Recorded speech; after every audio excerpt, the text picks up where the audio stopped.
Do you ever wonder where your money goes? Like, this is the beginning of the month, but I'm pretty sure for a lot of people, they're already out of cash. Most people can't track right now where their money has gone to. They can't trace the transactions happening in their own bank account. Do you want to save money? Do you want to invest?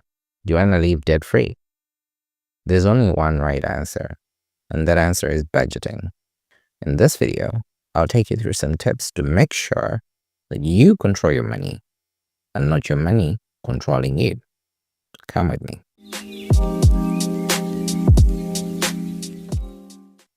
So does budgeting matter? If you're like me, at the end of the month, you're telling yourself proudly that you know what you're going to use each and every penny for. You're not going to make any mistake this month, but you still don't write it down. And when you get the money, you forget to allocate it for the purposes that you had intended. So does it all matter? Is it important to budget? Budgeting isn't just about tracking every dollar. It's about telling your money where to go instead of wondering where it went. A solid budget will help you to avoid debt traps, set for big goals, invest and grow wealth, and reduce financial stress. Think of it like this. Would you go on a road trip without a GPS? No. Budgeting is your financial GPS. Say you've never budgeted before. Where do you start?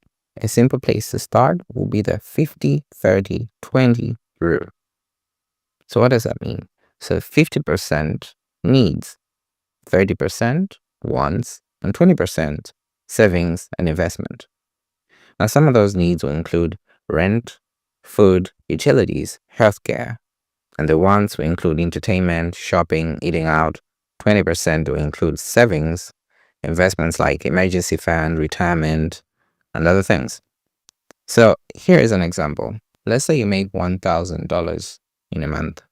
That would mean $500 is for necessities, $300 is for fun and lifestyle, and $200 is for future wealth. This is simple, right? But wait, what if your income is low or unstable? No worries, we got you. So when it comes to budgeting, I understand not one size fits all. Different people have different incomes. Some are freelancers and entrepreneurs, and they might not have a stable income or a consistent one. So when it comes to that, use different approaches of budgeting. One such system is a zero-based budgeting. In this system of budgeting, instead of just adopting last year's budget and making small changes to it, you start from zero at all times. So here's an example in a zero-based budget. So let's say you allocate $100 to groceries. In a zero-based budget system, you scrutinize every item on that budget, on that $100 that you allocate to groceries, and make sure you actually still need it. Instead of just adding some more money to it, or adopting the whole $100 to be for groceries, because that's what you normally use, you go through each and every item. If you still don't need that item, you take it out. That makes sure that you save the most money. The next budgeting method for freelancers or entrepreneurs is the envelope method. So in this budgeting system, money is allocated to envelopes, either physical or digital envelopes. When the money in a specific envelope runs out, you don't add more money into it. You wait for the next budgeting season to put money into that envelope. The last budgeting method for people with inconsistent incomes is the 80-20 method. So in this budgeting method, whatever you get after taxes, you split it into 80% and 20%. So the 20% is what you save. You don't touch that money. You're paying yourself. It's for future investments and whatever.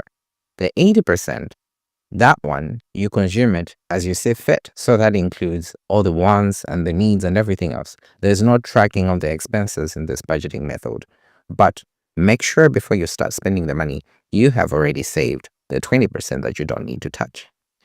In today's world, We have various tools and applications that we can use electronically to control and track our expenses. Tracking expenses manually is very tough, but technology makes it easy. Here are some apps that you can check out.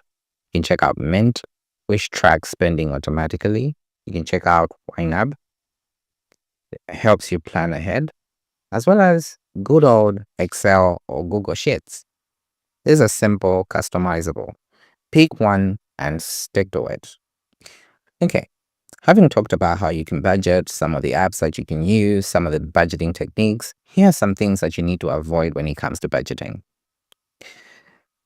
Ignoring small expenses. Over time, small expenses will add up. If you don't track small expenses, you eventually get broke. Not having an emergency fund. Life happens, things happen, emergencies happen here all the time. You need to be prepared for those. Overcomplicating it. You need to keep your budget simple. If you complicate it too much, you might end up not following it. Not reviewing your budget. You need to review your budget from time to time and adjust as needed. There might be some expenses that you might have planned for, but you haven't used that expense, or you under budgeted for that item. You need to adjust it accordingly. It is estimated that about less than 40% of people in the entire world are able to create and follow a strict budget each and every month. Take 5 minutes of today and create a simple, straightforward budget that you can follow. Remember, your budget should work for you and not stress you out. If you found this information useful, hit the subscribe button, like, and leave a comment. See you next time. Thank you.